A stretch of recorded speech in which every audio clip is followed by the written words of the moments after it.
Welcome back, my name is Jack. Thanks for tuning into the video. If you're new here, it's my goal to help creative music makers make better music at home. This is the series where I look at photos of your favorite musicians' studios to find the gear that they use to make the music that you love. In this episode, we're going to be diving into the home basement studio of Tyler Joseph from 21 Pilots. He's an American musician and singer living in Columbus, Ohio. Now, I have a few decent photos of his basement studio that he posted online, and I'm going to be doing the best I can to zoom in and identify all of the gear in the photos. Of course, if I miss something or I make a mistake, please let me know in the comments. And as always, all the gear that I mentioned in this video will be linked in the description down below. Let's get into it. All right, here we are inside of Tyler's studio. We're gonna be working through the monitors, the outboard gear, as well as the instruments. We're not gonna talk about these over here. These are pretty standard Fender basses. Some of them might be special run. We're gonna be going through everything in the center of the room here, starting with this little guy right here. So this is a bass pedal, and one thing I've really appreciated about the recent 21 Pilots music has been the bass tone. So this little box right here is actually the Dark Glass Microtubes B7K Ultra. Right now, if you go on Sweetwater or Amazon, you can find version 2. I'm guessing this is the first version though, because there's supposed to be like a USB port and a button on this side,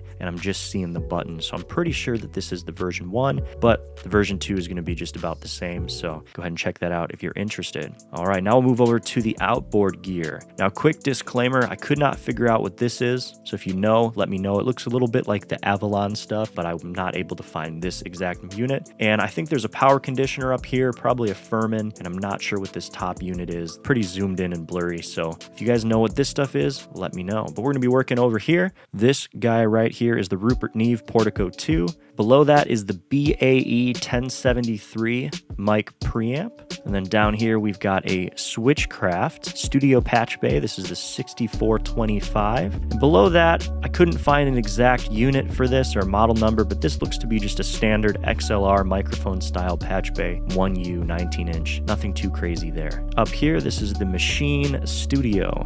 And then down here, this is going to be the TubeTech CL1B tube optical compressor. That's what this guy is. I'd say this is a pretty common compressor. I see this in quite a few studios, especially, more professional studios. I'm going to switch the photos real quick to get a better view of the rest of the rack. All right, so here we are again. It's a little blurry, but here's our TubeTech CL. And below that, this looks to be the Motu MIDI Express XT8x8. It's going to be right there. That's a MIDI interface. And below that looks to be the Focusrite Claret Octo Pre. And below that is another MIDI interface. This is the iConnectivity Mio 10. Now this guy right here is part of the JBL Intonato 24 monitor controller that Tyler has set up. So if you see in this photo, the rest of it is right here. That's the desktop controller version. This connects to this bottom slot here. Now we'll stay up on the desk here. This guy right here behind Tyler's head there is the Little Labs Monitor 2-channel headphone amplifier. And since we're on the topic of headphones or monitoring, we're going to talk about the main monitors in the studio. These guys right here that are built into the walls.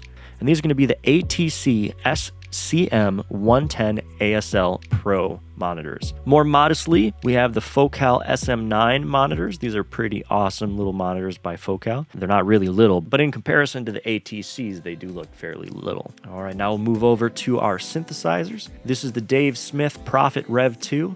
It's either the 8-voice or the 16-voice version. There's no way of knowing because they're identical. And below that, we've got a Nord Lead 4. Now, quick peek here behind Tyler, we have his master keyboard controller, and that's actually going to be the first generation Roland A88 Mark I. So there is a Mark II, but this is actually the A88 from Roland, and it's the first generation Mark I. Well, that's it for Tyler's studio. I hope you enjoyed it. I'm going to be doing a lot of videos just like this. If there's an artist or producer studio that you want me to analyze, go ahead and put it in the comments, and I'll check it out. Before you go, if you could, hit my profile picture to subscribe, and if you want to watch some of my other videos, I think you'll like these. Peace.